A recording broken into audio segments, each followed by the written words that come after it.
Welcome back અને મહત્વના સમાચારો પર નજર કરીશું। મમતા બેનર્જી માટે કામ કરતી આઈપીએસસી કંપનીમાં ઈડીના દરોડા। કોલકાતા સ્થિત આ કંપનીમાં ઈડીનું સર્ચ ઓપરેશન। મુખ્યમંત્રી મમતા બેનર્જી આઈપીએસસી કંપનીમાં પહોંચ્યા અને આ કંપનીના પ્રમુખ પ્રતીક જૈનના ઘર અને કાર્યાલયમાં પણ તપાસ હાથ ધરવામાં આવી છે। દરોડાના સ્થળે મમતા બેનર્જી પહોંચતા રાજકીય ગરમાવો પણ આવ્યો તો પાર્ટીના ડેટાની ચોરી માટે ઈડીએ દરોડા પાડ્યાનો મમતા બેનર્જીએ આરોપ લગાવ્યો છે।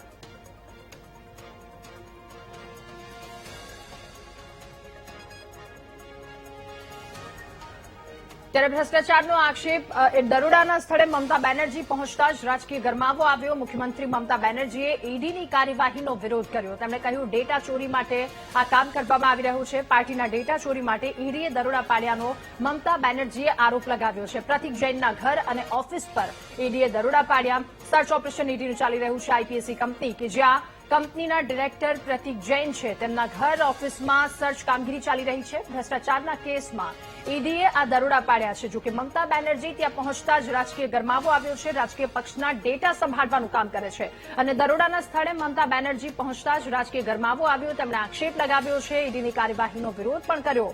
સાથે મમતા બેનર્જીએ એ પણ કહ્યું કે પાર્ટીના ડેટાની ચોરી માટે ઈડીએ અહીંયા દરોડા પાડ્યા છે। મમતા બેનર્જીએ આરોપ લગાવ્યો છે। ત્યારે ઈડીનું સર્ચ આ કંપનીમાં પ્રતીક જૈન કે જેમના ઘર અને ઓફિસ પર દરોડા પાડવામાં આવ્યા છે ત્યાં સર્ચ ચાલી રહ્યું છે। કંપનીના ડિરેક્ટર પ્રતીક જૈન છે કે જ્યાં આ કામગીરી ચાલી રહી છે ત્યારે મમતા બેનર્જી ઘટના સ્થળે પહોંચતા કંપનીએ પહોંચતા જ રાજકીય ગરમાવો આવ્યો। આ સાથે જ ડેટા ચોરી કરવામાં આવી રહ્યા હોવાના આક્ષેપ પણ તેમણે પાડ્યા છે। તો આ સમગ્ર મામલો સામે આવ્યો। કંપનીના પ્રમુખ પ્રતીક જૈન કે જેમના ઘર તેમની ઓફિસ પર પણ ઈડીએ સર્ચ હાથ ધર્યું છે। કંપનીમાં ઈડીનું સર્ચ ઓપરેશન ચાલુ છે।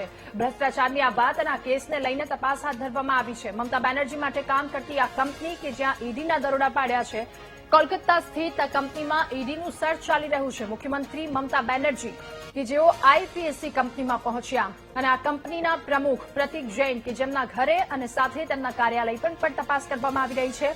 ભ્રષ્ટાચારનો કેસ જેને લઈને આ તપાસ કરવામાં આવી રહી છે તો દરોડાના સ્થળે મમતા બેનર્જી પહોંચ્યા અને આ વાતને લઈને રાજકીય ગરમાવો આવ્યો।